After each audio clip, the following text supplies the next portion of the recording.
Madame la Présidente, permettez-moi de vous féliciter pour la présidence de la Confédération suisse et d'exprimer la satisfaction de ma délégation à voir votre pays guider nos délibérations ce mois d'octobre 2024.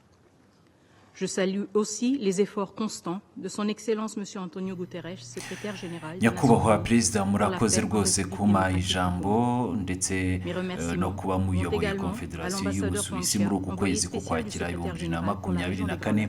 Ndashimira kandi Nyakubahwa Antonio Guterres, umunyamabanga mukuru w'umuryango w'abibumbye, ku mbaraga ze zo kugarura amahoro muri Repubulika Iharanira Demokarasi ya Kongo. Ndashimira kandi ambasaderi rwose Wang Jia, intumwa idasanzwe y'umunyamabanga mukuru mu karere k'ibiyaga bigari, ndetse rero n'umuturanyi wacu Madamu Sara Chabutambwe ku buhamya bwe bwiza yatanze uyu munsi. Madamu Perezida, kuba ndi hano uyu munsi ni ikimenyetso cy'inshingano z'uyu muryango mu kubungabunga amahoro n'umutekano ku isi. Repubulika Iharanira Demokarasi ya Kongo igomba kwitabwaho nk'uko n'ibindi bihugu bihabwa agaciro kangana muri uyu muryango, ariko nanone ikibazo kiri mu burasirazuba bwa Kongo bitewe n'imbaraga zituruka hanze, zituruka mu bindi bihugu byo hanze, bikomeje guhungabanya amahoro, si kuri Kongo gusa ahubwo n'akarere kose, ndetse bikaba n'ingaruka ku mutekano mpuzamahanga. Raporo y'umunyamabanga mukuru ku ishyirwa mu bikorwa ry'amasezerano y'amahoro n'umutekano n'ubufatanye muri Repubulika Iharanira Demokarasi ya Kongo n'akarere k'ibiyaga bigari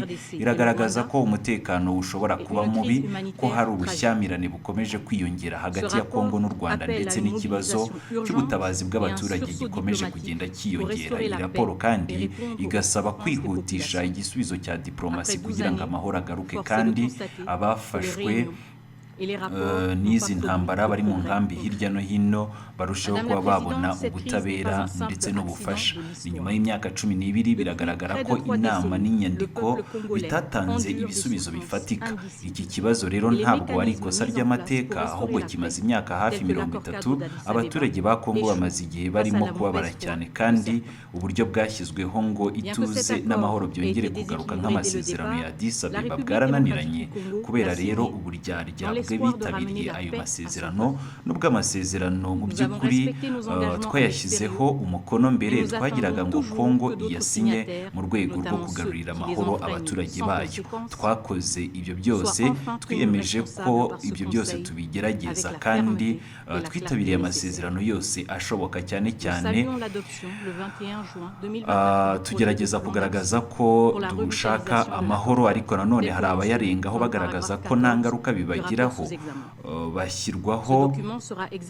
Bashyirwaho rero inshingano n'uyu muryango byimazeyo, kandi ibyo byose bigaragara neza. Turashimira ko kuwa 21 Kamena 2024 habayeho kugena gahunda y'ivugurura ry'aya masezerano nk'uko bivugwa muri paragrafe ya 14 y'iyi raporo. Iyi nyandiko izasuzumwa mu nama ya 12 y'abakuru b'ibihugu imbere y'uko yemezwa nk'uko bivugwa n'ubundi muri raporo ya AC 24 akarongo 700. Nk'uko kandi byagiye bisobanurwa, icyizere cyacu kiri mu bikorwa bifatika, aho kuba mu masezerano atagira icyo ageraho. Madamu Perezida, ibintu birimo kubera ku butaka bw'igihugu cyanjye birahangayikishije cyane, kandi imibare y'ibyago irakomeza kugenda izamuka. Ni mu gihe ibibazo by'ubutabazi mu burasirazuba bwa Kongo nabyo bikomeje kugenda bigaragara ko ntaho bizatugeza. Imibare yo kuba twabona abadutabara ikomeje kujya hasi. Ubu tuvugana hafi miliyoni 7 z'abanyekongo bamaze guhunga,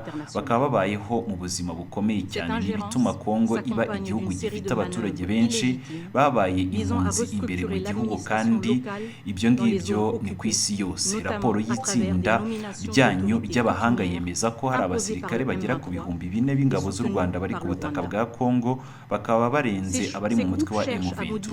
U Rwanda rufite uruhare mu ngabo z'umuryango w'abibumbye, rwivanze mu bikorwa bya politiki by'igihugu cy'abaturanyi mu buryo bunyuranyije n'amategeko mpuzamahanga.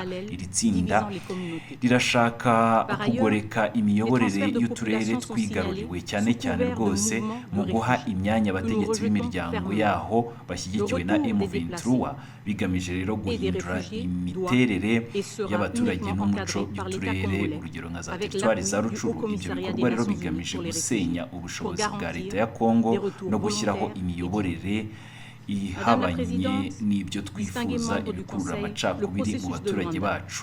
Turamagana rero imyitwarire irimo guhindura abaturage ikomeje kugenda igaragazwa n'abarwanyi ba M23 bagenda bashyiraho ubuyobozi mu duce dutandukanye baba baragiye bigarurira, kuko rero dusanga ibingibi bihishemo imigambi yo kwimura abaturage mu buryo butemewe. Ingaruka rero nazo zizakomeza kugenda zigaragara, n'ingaruka zijyanye n'abahunze n'impunzi bikomeje kugenda bikorwa. Ni mu gihe rero rigenzurwa na leta ya Kongo ku bufatanye n'ibiro bya komisiyo y'umuryango w'abibumbye. Turifuza ko izo mpunzi zazataha ku bufatanye bwa leta yacu, komisiyo y'umuryango w'abibumbye ishinzwe impunzi, hagamijwe kubahiriza amahame y'ubwitange ndetse no guhesha agaciro abakomeje kugenda batahuka. Madamu Perezida, namwe banyamuryango muri hano, uburyo bwashyizweho bwa Rwanda bwatangijwe mu mwaka wa 2022 bugamije gukemura iki kibazo bwagaragaje ko amasezerano adashobora gutuma abayashyizeho umukono bagira inshingano zikwiriye.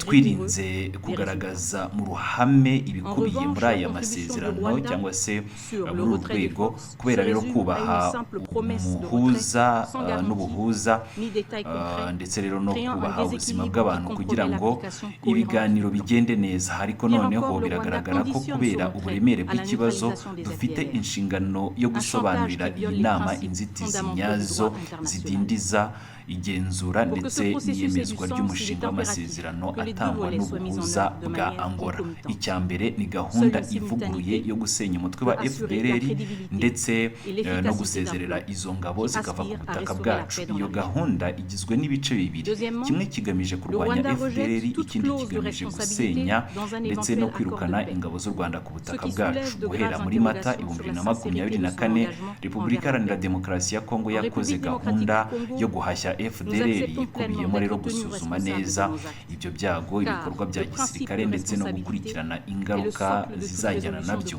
Naho rero uruhare rw'u Rwanda rwo gusezerera ingabo rwagabanyijwe mu buryo bwo kwizera gusa, nta bisobanuro bihagije byatanzwe, bigatuma rero habaho ubusumbane bwangiza ishyirwa mu bikorwa ry'ayo masezerano. Ikirenze kuri ibyo, u Rwanda rwashyizeho nk'itegeko ko rutazasezerera ingabo zarwo muri Repubulika Iharanira Demokarasi ya Kongo mu gihe FDLR itarashyira ku butaka bwacu. Ibyo bikaba rero ari ugushyiraho imitego inyuranyije n'amahame y'amategeko mpuzamahanga. Kugira ngo rero iki gikorwa cyunguke kandi kigere ku musaruro, birakenewe ko ibyo byiciro byombi bishyirwa mu bikorwa icyarimwe. Nuko gusa rero habaho ukwizerwa no gukora neza kwa gahunda igamije kugarura amahoro mu karere. Icya kabiri, u Rwanda rwanga buri ruhare rwose rwo guhanwa mu masezerano y'amahoro. Bikaba rero biteye impungenge zikomeye cyane kuko ntabwo bigaragaza umwete w'amahoro muri iyi gahunda ya Rwanda. Ni muri Repubulika Iharanira Demokarasi ya Kongo twemera rwose ko tugomba kubazwa ibyo dukora, kuko rero amahame yo kubazwa inshingano niyo nkingi ya buri cyemezo cyo gukemura amakimbirane. Buri muntu arasabwa kubahiriza inshingano ze mu buryo bw'ubushishozi no kwitonda. Iyo rero amasezerano anyuranyijwe, bihita bisaba ibihano cyangwa se gukurikiranwa mu nkiko kugira ngo ubutabera n'amategeko mpuzamahanga bizakomeze kuba amahame aho kuba amagambo gusa, ahubwo rero bibe n'ibihano. Nta kubazwa rero nta kubazwa inshingano ntushobora kubaho ufite icyizere cyangwa se amahoro arambye. Ikindi cya nyuma rero, Repubulika Iharanira Demokarasi ya Kongo yongeye gushimangira akamaro k'ishyirwaho rya sisiteme y'ubutabera bw'akarere kugira ngo hakemurwe ibyaha bikomeye cyane byakozwe mu guca ku mategeko mpuzamahanga kuva M23 yakubura imirwano mu mwaka wa 2022. U Rwanda rero rwanze rwose ko hashyirwaho ingingo ivuga ku gutangiza iyo sisiteme y'amasezerano y'amahoro ari mu biganiro.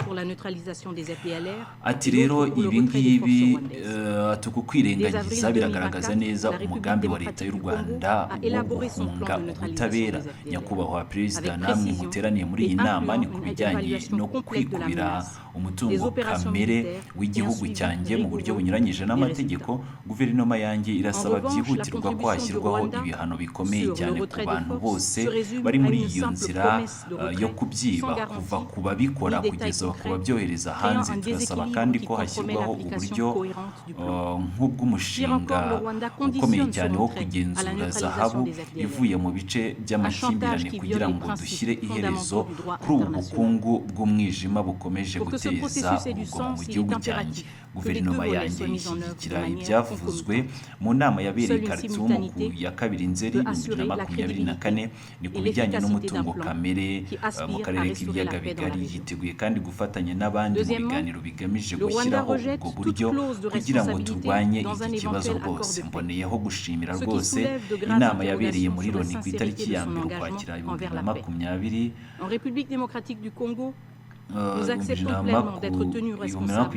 igamije kwihutisha gahunda yo gukuraho intwaro, gusubiza mu buzima busanzwe ndetse no kugarura ituze mu bigo bitandukanye byo mu miryango hagamijwe gusubiza mu buzima busanzwe imitwe itandukanye yitwaje intwaro. Twongera gusaba ko haboneka inkunga ikomeye cyane muri iyi gahunda, bitewe rero n'ibibazo biterwa n'iyi mitwe yitwaje intwaro ikomeje kugenda iduhungabanyiriza umutekano. Ni ngombwa ko kandi buri gihugu mu karere cyubahiriza izi nshingano n'inshingano zacyo nk'uko Repubulika Iharanira Demokarasi ya Kongo yabigenje. Ishyiraho uburyo bw'igihugu bwo guhangana n'imitwe yitwaje intwaro iri ku butaka bwayo kugira ngo basubire mu bihugu byabo, bityo rero barekure Repubulika Iharanira Demokarasi ya Kongo igumana amahoro yayo, cyane cyane abaturage bayo kuri ubu ngubu bakomeje kwikorera umuzigo kandi bakaba bikoreye uwo muzigo imyaka myinshi cyane. Turasaba kandi ko iyi nama isaba intumwa idasanzwe y'umunyamabanga mukuru wa Loni mu karere k'ibiyaga bigari gutanga raporo isobanutse kuri iki kibazo. Nyakubahwa Perezida, namwe banyamuryango muteraniye muri iyi nteko, Repubulika Iharanira Demokarasi ya Kongo ni igihugu gikunda amahoro pe. Twahisemo inzira y'ibiganiro, inzira y'ubufatanye n'amahanga n'inzira yo kubahiriza amategeko mpuzamahanga, ariko ntidushobora kwemera ko ubusugire bwacu n'ubwigenge bw'igihugu cyacu bitambutswa ku gicaniro cy'uburangare n'akarengane. Rwose ntabwo ibyo tuzigera tubyihanganira. Dusaba iyi nama gufata ingamba zose zishoboka zikaze kandi zirimo nko gushyiraho ibihano byihariye ku bayobozi ba leta y'igihugu cy'u Rwanda bari hejuru. Mu ruhererekane rw'abayobozi rwose bagiye bagira uruhare mu gushyigikira M23. Raporo dufite zose zigaragaza uruhare rwabo mu bitero bigabwa ku butaka bwa Kongo, harimo rero no ku nkambi z'abimukira bahungiye imbere mu gihugu ndetse no guhuza ibikorwa n'indi mitwe yitwaje intwaro. Kubera iyo mpamvu rero turasaba ko ibyo bihano bikubiyemo kubuzwa kwambuka imipaka, gufatira imitungo yabo n'ibindi bihano by'ubukungu kugira ngo dushyire iherezo kuri iki kibazo cyo kwivanga mu bijyanye rero n'igihugu cyacu bibangamira amahoro n'umutekano mu karere. Inama y'umutekano igomba kongera kwemeza imbaraga z'amahame shingiro agize ishingiro ry'umuryango mpuzamahanga, ubutabera, kubazwa ibyo dukora n'amahoro. Murakoze cyane. Nous demandons également que ce Conseil charge l'envoyé spécial du secrétaire général pour la région des Grands Lacs de fournir un rapport circonstancié sur cette question précise. Madame la Présidente, distingués membres du Conseil, la République démocratique du Congo est une nation éprise de paix. Nous avons fait le choix du dialogue, le choix du multilatéralisme et le choix du respect du droit international. Mais nous ne pouvons accepter que notre souveraineté et notre intégrité territoriale soient sacrifiées sur l'autel de l'inaction et de l'impunité. Nous appelons ce Conseil à prendre de mesures fermes en imposant des sanctions ciblées contre les individus rwandais au sommet de la chaîne de commandement impliqués dans le soutien au M23. Les rapports que nous avons tous sous les yeux mettent en lumière leur rôle direct dans les attaques contre le territoire congolais, y compris sur des camps de déplacés internes et leur coordination avec des groupes armés. Nous demandons donc que ces sanctions incluent des interdictions de voyage, des gels d'avoirs et des mesures économiques, afin de mettre un terme à cette ingérence déstabilisatrice qui menace la paix et la sécurité régionale. Le Conseil de sécurité doit réaffirmer avec force les principes fondamentaux qui constituent le socle de notre patrimoine du multilatéralisme: la justice, la redevabilité et la paix. Je vous remercie.